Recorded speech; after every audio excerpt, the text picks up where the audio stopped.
Hello everyone, this is Amandeep Kaur. Welcome back to my channel Maths by Amandeep. I am here with another video. In this video we are going to discuss a chapter of class 7th NCERT, that is lines and angles.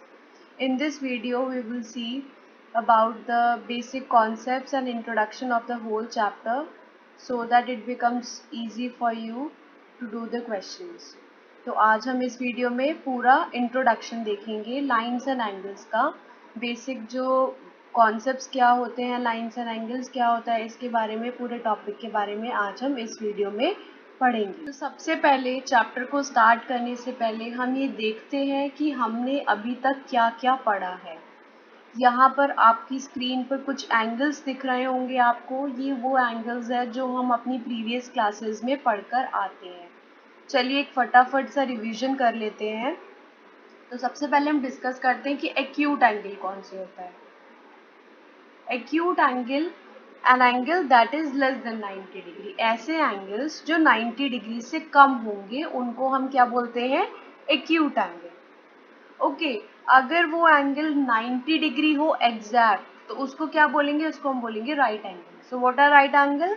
N angle that is exactly 90 degree. ऐसे angles जो directly 90 degree, exact 90 degrees होते हैं, उनको हम right angle बोलते हैं। Right angles जो होते हैं वो ऑलवेज, आप देखोगे इन दोनों जो एंगल की आर्म्स है वो आपस में हमेशा परपेंडिकुलर होती है।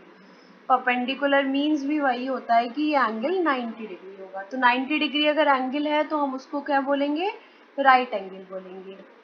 नेक्स्ट आता है obtuse angle, an angle that is greater than 90 degree and less than 180 degree. ऐसे एंगल जो 90 डिग्री से बड़े होते हैं और 180 डिग्री से कम होते हैं उनको हम ऑब्ट्यूस एंगल बोलते हैं। जैसे कि आप एग्जाम्पल देख सकते हो अपनी स्क्रीन पर। नेक्स्ट आता है स्ट्रेट एंगल। स्ट्रेट एंगल कौन सा होता है? N angle that is exactly 180 degree. Exactly 180 degree होगा तो वो क्या होगा? वो स्ट्रेट एंगल होगा। नेक्स्ट आता है reflex angle, an angle that is greater than 180 degree.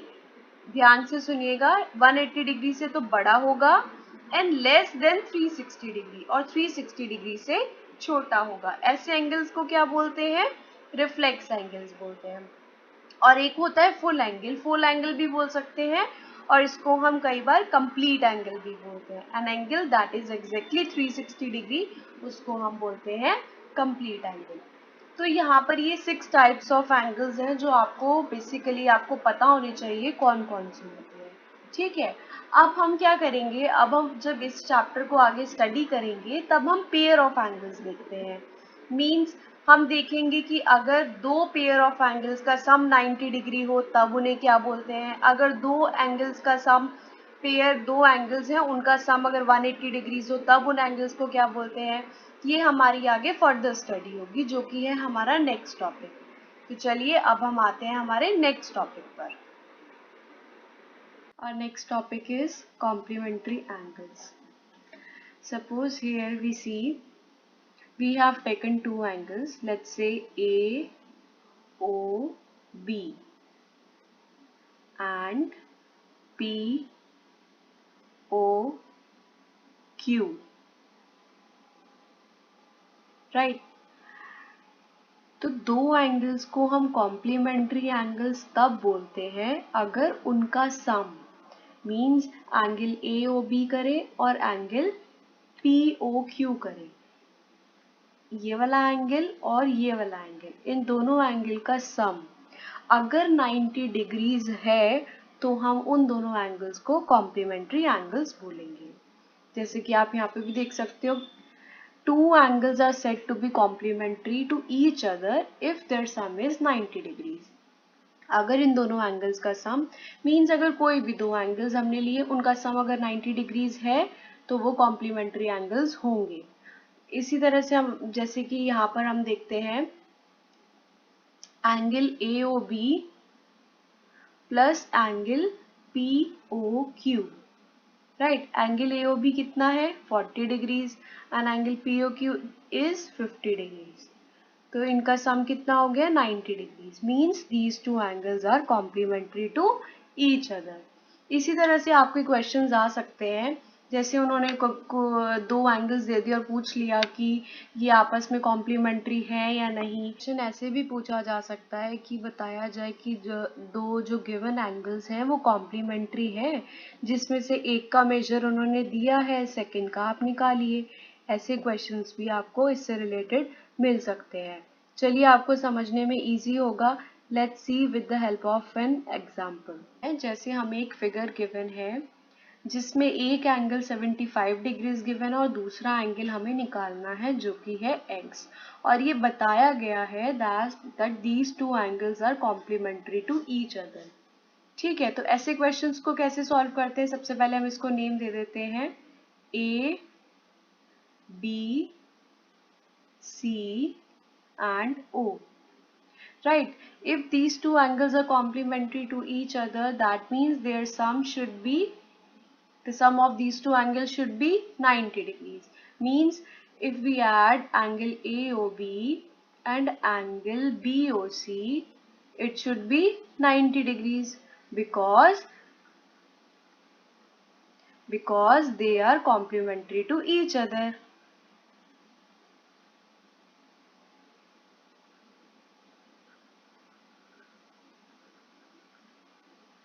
Right, angle AOB is 75 degrees क्योंकि गिवन है, ये देखिए हमको ये 75 डिग्रीज गिवन है। एंगल BOC उन्होंने बताया है x, तो हम इसको यहाँ पर x लिख लेते हैं।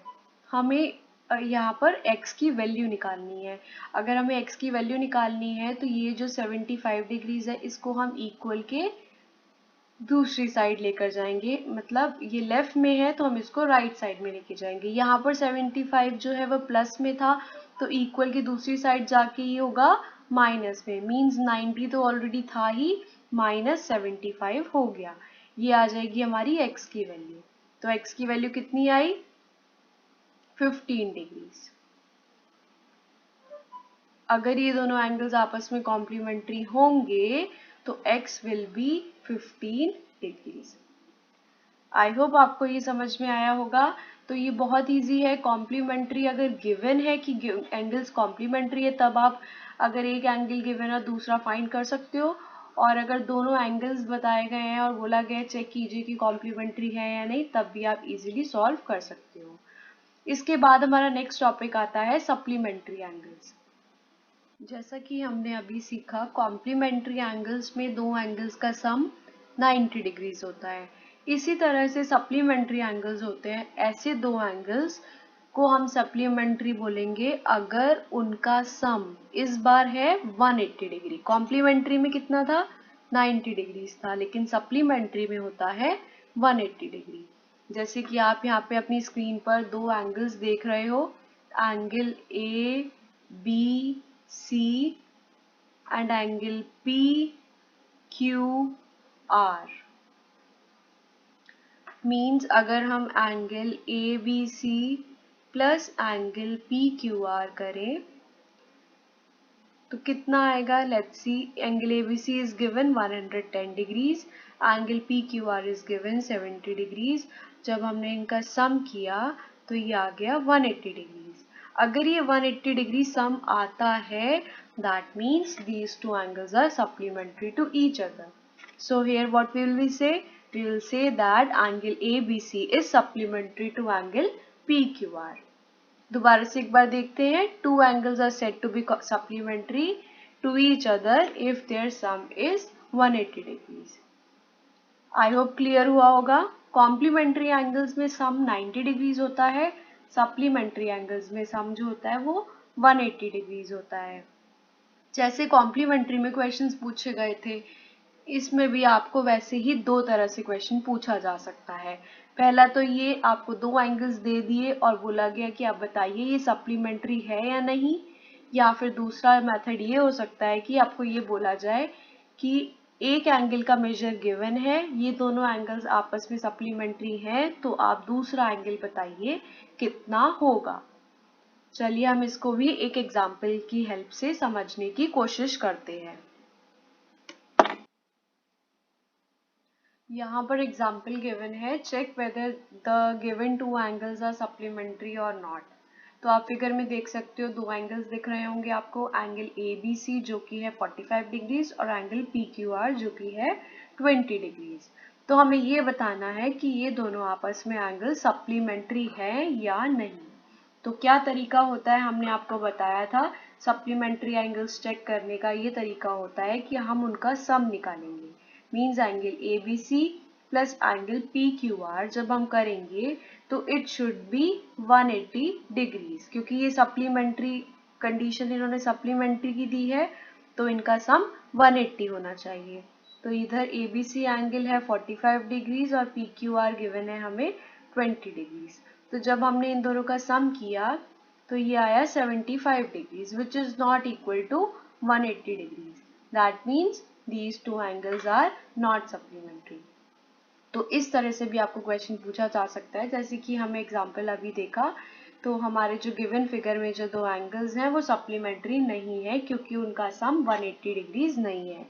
तो आपको जब भी ऐसे पूछा जाए तो आप उनका सम चेक कीजिए, अगर 180 है तो वो सप्लीमेंट्री होंगे, अगर नहीं है तो नहीं होंगे। चलिए let's move to our next topic. Next topic हमारा आता है एडजेसेंट एंगल्स। एडजेसेंट एंगल्स कौन से होते हैं? देखिए, एडजेसेंट एंगल्स को समझने के लिए हमें सबसे पहले इसकी जो कंडीशंस होती हैं उसको समझना होगा। जैसे कि सबसे पहले कंडीशन आती है कॉमन वर्टेक्स। मीन्स ऐसे दो एंगल्स होने चाहिए जिनकी वर्टेक्स कॉमन हो। सेकेंड कंडीशन इसकी आती है non common arms on either side. Non common arms on either sides.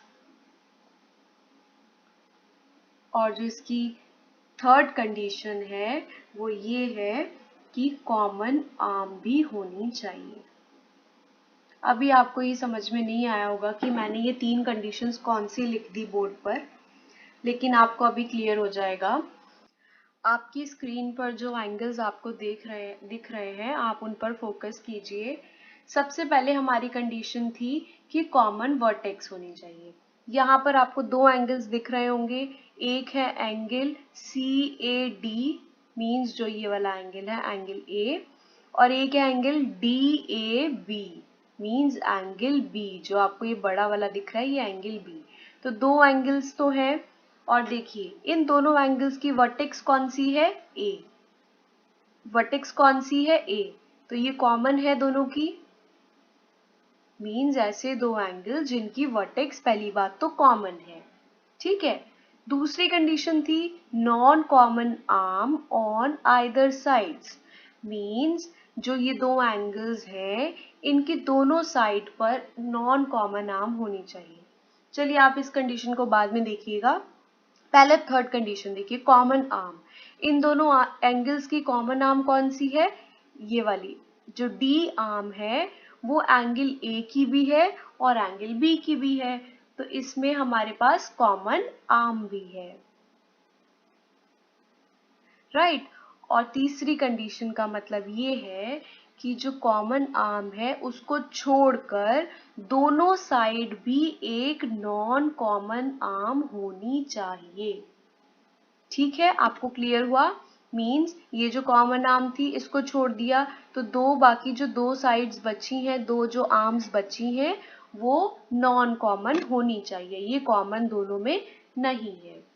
तो जब ये तीन कंडीशंस आपस में फुलफिल होती हैं तब हम कहते हैं that the two given angles are adjacent angles. जैसे आप इस फिगर में फोकस कीजिए जो अभी पॉपअप हुई है आपकी स्क्रीन पर। सपोज इसमें हमने एक एंगल तो लिया angle C O B.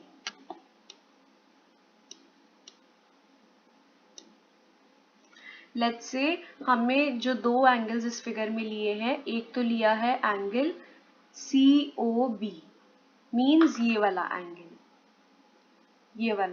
Right.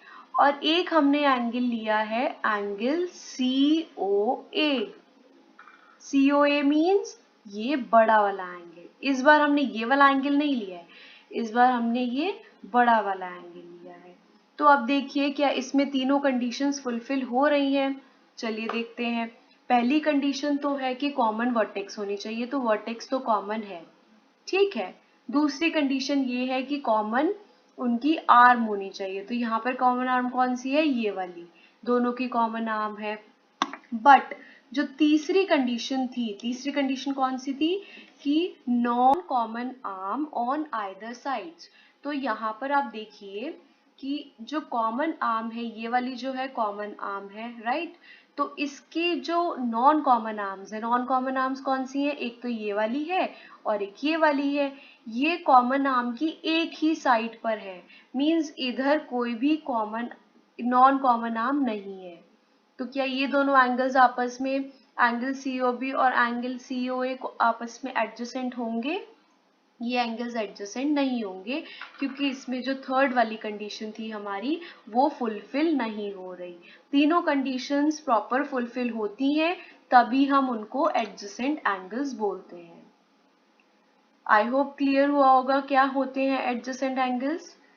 तो let's move to our next topic. Let's move to our next topic. Our next topic is linear pair. Linear pair क्या होता है? चलिए देखते हैं linear pair क्या होता है। Two adjacent angles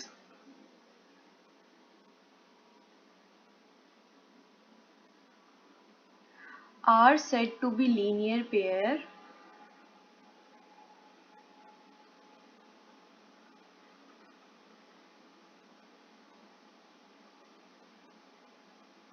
if their sum is 180 degree. इसका क्या मतलब है? इसका मतलब ये है कि हमने पढ़ा एडजेसेंट एंगल्स कौन से होते हैं। तो एडजेसेंट एंगल्स, पहली बात तो लीनियर पेयर में एडजेसेंट एंगल्स होंगे, मींस तीन कंडीशंस फुलफिल होंगी। पहली कॉमन वर्टेक्स होगी, कॉमन आर्म होगी और नॉन कॉमन आर्म्स होंगी ऑन आइदर साइड्स, ठीक है। ये तीन कंडीशंस तो पहली बात फुलफिल होंगी। जैसे कि आप इस फिगर में देखोगे, इसमें एंगल 1 और एंगल 2 आपको दिख रहे हैं। तो हम देखते हैं तीनों कंडीशन फुलफिल हो रहे हैं नहीं। पहली बात तो कॉमन वर्टेक्स है एंगल हो, कॉमन आर्म भी है हमारे पास B, और non common arm on either sides भी हैं C और A। तो वो तीन कंडीशंस तो फुलफिल हो रही हैं, मींस एंगल 1 और एंगल 2 जो है वो एडजेसेंट एंगल्स तो है। तो पहली बात, हम उन एडजेसेंट एंगल्स को लीनियर पेयर बोलते हैं जिनका सम 180 डिग्रीज होता है।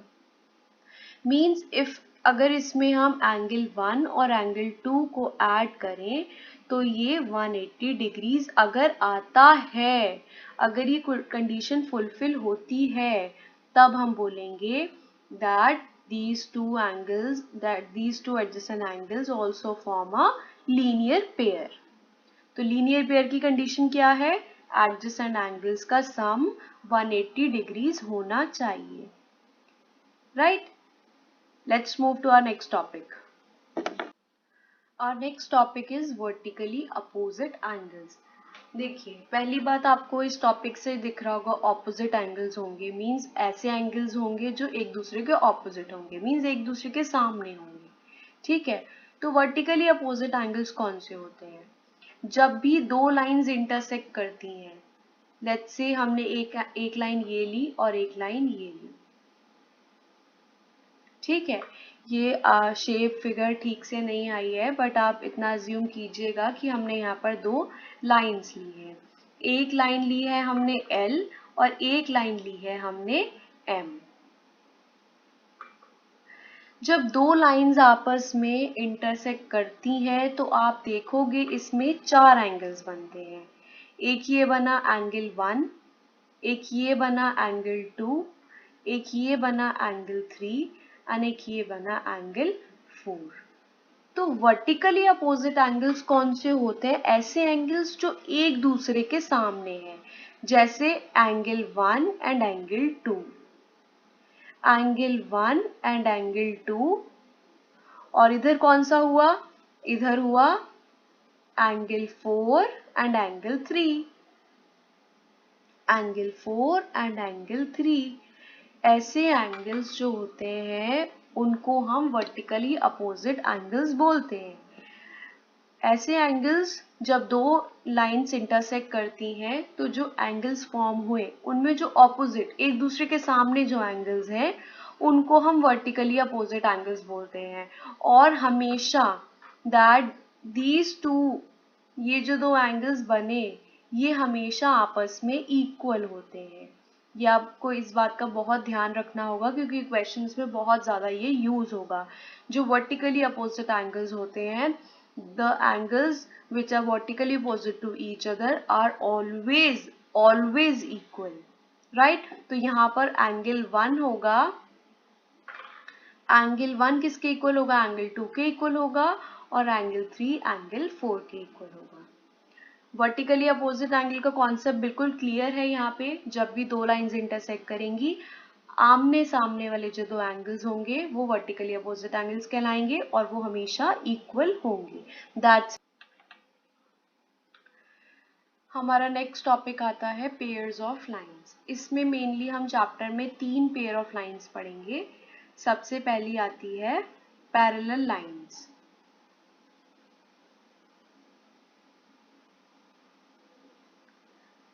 Second one is intersecting lines.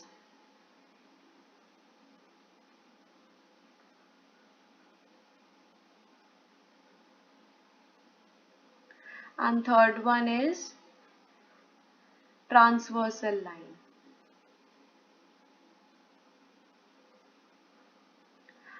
अब हम इनको देखते हैं वन बाय वन कि कौन सी लाइन का क्या मतलब है। आप अपनी स्क्रीन पर दो फिगर्स देख रहे होंगे, एक है फिगर 1 और एक है फिगर 2। सबसे पहले आप फिगर 2 को देखिए। इसमें आपको दो लाइंस दिखेंगी, एक है PQ एंड RS। ये दोनों लाइंस आपस में हम इनको कितना भी लंबा कर दें, कितना भी बड़ा कर दें, चाहे किसी भी साइड, लेफ्ट साइड में या राइट साइड में, कभी भी किधर भी बड़ा कर दें, तो ये लाइंस आपस में आपको दिख रहा होगा कि ये कभी आपस में एक दूसरे को काटेंगी नहीं। मीन्स जो इनके बीच का जो डिस्टेंस है वो हमेशा सेम रहेगा। ये हमेशा एक दूसरे के लाइंस पैरेलल लाइंस होंगी। ऐसी लाइंस को हम बोलते हैं पैरेलल लाइंस। ऐसी लाइन जो कभी इंटरसेक्ट ना करें एक दूसरे को, उन लाइंस को हम बोलते हैं पैरेलल लाइंस। ठीक है, तो पहली तो हो गई हमारी क्लियर पैरेलल लाइंस। कौन सी होती है पैरेलल लाइंस? ऐसी लाइंस जो आपस में कभी मिलती नहीं है, कितना भी हम इनको बढ़ा लें आगे, ये कभी आपस में एक दूसरे को इंटरसेक्ट नहीं करेंगी, काटेंगी नहीं। तो ऐसी लाइंस को हम क्या बोलते हैं? Parallel lines. Second one is intersecting lines. जैसा कि आप नेम से ही देख सकते हो। फिगर 1 देखिए, यहाँ पर एक लाइन है AB और एक लाइन है CD। ये दोनों आपस में एक दूसरे को इंटरसेक्ट कर रही हैं, एक दूसरे को काट रही हैं। कौन से पॉइंट पर? O पॉइंट पर। तो ये लाइंस कौन सी हो गई? इंटरसेक्टिंग लाइंस होगी। ऐसी लाइंस जो एक दूसरे को किसी एक पॉइंट पर काटे उसको हम बोलते हैं इंटरसेक्टिंग लाइंस। एक बात और, जिस पॉइंट पर ये काटती हैं, एक दूसरे को इंटरसेक्ट करती हैं, उसको हम बोलते हैं point of intersection. Point of intersection. Third pair of line है हमारी ट्रांसवर्सल लाइन। ट्रांसवर्सल लाइन कौन सी होती है? जैसे कि आप अपनी स्क्रीन पर फिगर नंबर 3 चेक कीजिए। इस फिगर में आप देखोगे कि दो लाइंस थी, लाइन 1 एंड लाइन 2। ठीक है, इन दोनों लाइंस को एक तीसरी लाइन कट कर रही है, तीसरी लाइन इंटरसेक्ट कर रही है एट 2 पॉइंट्स। देखिए, एक तो पॉइंट A है और एक पॉइंट B है। लाइन L को इस लाइन ने कट किया पॉइंट A पर और लाइन को 2 को कट किया पॉइंट B पर। तो ऐसी लाइन जो दो लाइंस को कट करे, 2 या 3 भी हो सकती हैं, मीन्स कट करे एट मोर देन 1 पॉइंट। जैसे कि यहाँ पर A और B दो पॉइंट ऑफ इंटरसेक्शन है, दोनों लाइन के अलग अलग। तो ऐसी लाइन को हम बोलते हैं ट्रांसवर्सल लाइन। जो हमारा आगे का पूरा चैप्टर है वो इस ट्रांसवर्सल लाइन से रिलेटेड ही हम क्वेश्चंस को सॉल्व करेंगे। अब देखिए एक इसमें बात और होती है, जैसे हमने ये L1 और L2 लिए, ये दोनों lines L1 and L2 parallel नहीं है। ये लाइंस आपस में पैरेलल भी हो सकती हैं। सपोज हमने दो लाइंस ली, इनको भी इंटरसेक्ट करेगी, तो ये भी हम ट्रांसवर्सल ही बोलेंगे इसको भी। मीन्स L1 और L2 में भी पैरेलल भी हो सकते हैं और पैरेलल नहीं भी हो सकते हैं। ऐसी लाइन जो इन दोनों लाइंस को कट करे, 2 या 3 लाइंस भी हो सकती है, इनको कट करे एट 2 और 3 डिफरेंट पॉइंट्स, तो ऐसी लाइन को हम क्या बोलते हैं? Transversal line. आई होप आपको जो हमने आज टॉपिक कवर किए, transversal line, intersecting line, parallel lines और जो बेसिक एंगल्स पढ़े, complementary, supplementary, adjacent angles, vertically opposite angles, ये सब बेसिक था जो आपको पता होना चाहिए, जो अब आपको क्लियर हो गया होगा अकॉर्डिंग टू मी। तो आज की वीडियो के लिए इतना ही। अगली वीडियो में हम डिस्कस करेंगे हमारा जो रेस्ट ऑफ द चैप्टर है, जो मेन टॉपिक्स आएंगे, मींस जो ये ट्रांसवर्सल लाइन हमने अभी डिस्कस की, इसी से रिलेटेड अभी ट्रांसवर्सल लाइन कितने एंगल्स बनाती है, कौन कौन से पॉइंट पर बनाती है, इन सब के बारे में हम हमारी नेक्स्ट वीडियो में डिस्कस करेंगे। Till then, take care, goodbye. And also, if you have not subscribed my channel yet, go and subscribe now. Thank you so much.